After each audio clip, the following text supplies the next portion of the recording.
All right, let's get right into it. We're going to talk about one of the most powerful and honestly often invisible forces that shapes your entire day, the negativity bias.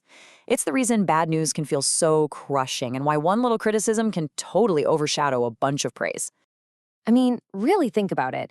You could get 10 amazing compliments on something you did, but it's that one negative comment that just sticks in your head, right? It replays over and over. Why does that happen? Well, it's not just you. It's actually a fundamental feature of how every human brain is wired. So there's a name for this. It's called the negativity bias. It's our brain's default setting to react more intensely, remember more vividly, and just plain dwell on negative stuff.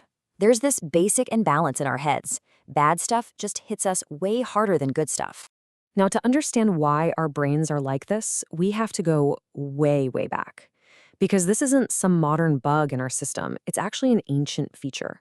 It's a survival mechanism that literally kept our ancestors alive in a very dangerous world. Neuropsychologist Rick Hanson explains this perfectly with what he calls the carrot and stick idea. So for our ancestors roaming the savannah, if you missed out on a reward, a carrot, maybe some berries, the consequence was you might go hungry that night. Bummer, but you'll live. But if you missed a threat, a stick, or more likely a predator hiding in the grass, the consequence was you didn't survive. Period. So evolution naturally selected for brains that were hyper-focused on threats. The stakes were just too high. And this isn't just a theory, it's physically built into our brain's hardware. There's a part of our brain called the amygdala, and you can think of it like a super sensitive alarm system. And the research is clear, it fires up way more intensely and way faster for negative things than it does for positive things. It's basically always scanning the horizon for danger. Okay, so we've got this ancient wiring. Let's see how that evolutionary trait becomes this huge psychological principle that pretty much affects everything in our modern lives, from our relationships to the way we see the world.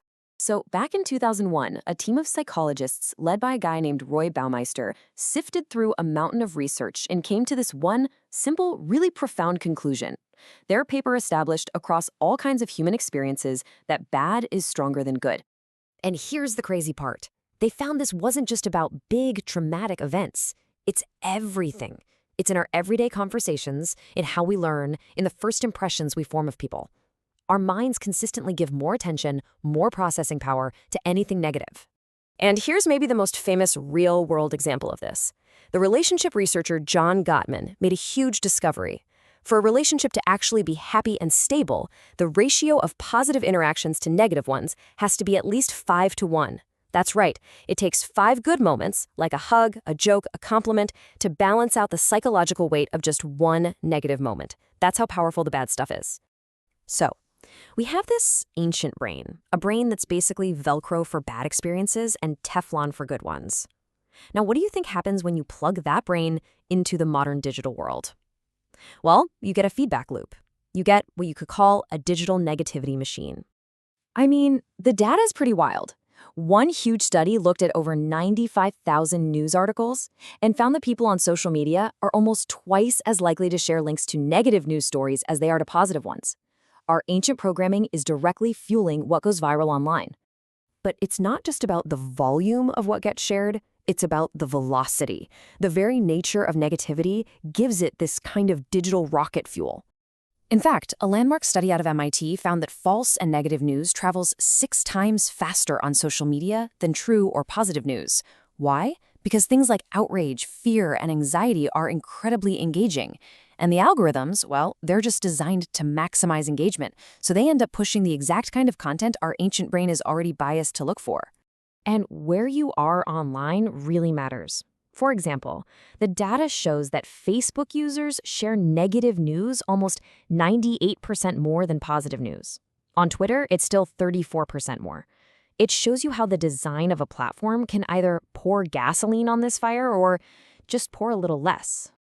And the result of all of this is a behavior I'm pretty sure we've all experienced: doomscrolling. Our negativity bias pulls us in, the algorithm sees that we're hooked and feeds us more and more. And we get stuck in this loop of consuming bad news that just makes us feel anxious, stressed out, and helpless. Okay, so that all sounds kind of bleak, I know. But here is the single most important part of this whole thing. Even though this bias is ancient and powerful, you are not powerless against it. We can actually do things to push back. And the key, the absolute game changer here, is realizing that our brains aren't set in stone. They have this amazing ability to adapt and to change based on what we do and where we put our focus. This is how we fight back against that default negative programming. And this ability has a name. It's called neuroplasticity.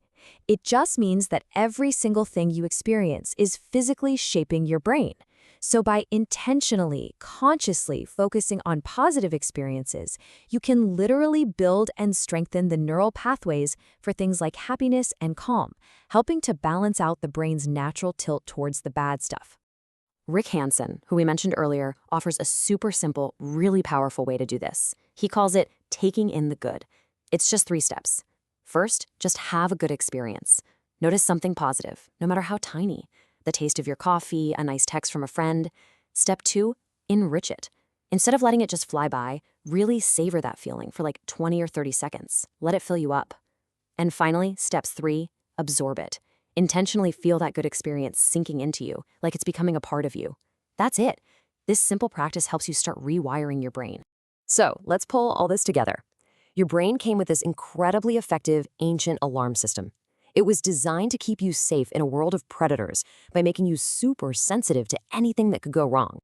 That alarm is still ringing today, but it's not being set off by lions. It's being set off by news alerts and angry comments. The world has changed, but the incredible thing is we have a choice. We can choose where we point our attention. I like to think of your mind as a garden. The weeds of negativity, worry, and anger, they'll grow all by themselves. That's the default. But the flowers, things like joy, gratitude, and peace, they require deliberate, intentional cultivation. So the real question is, what are you going to choose to grow today?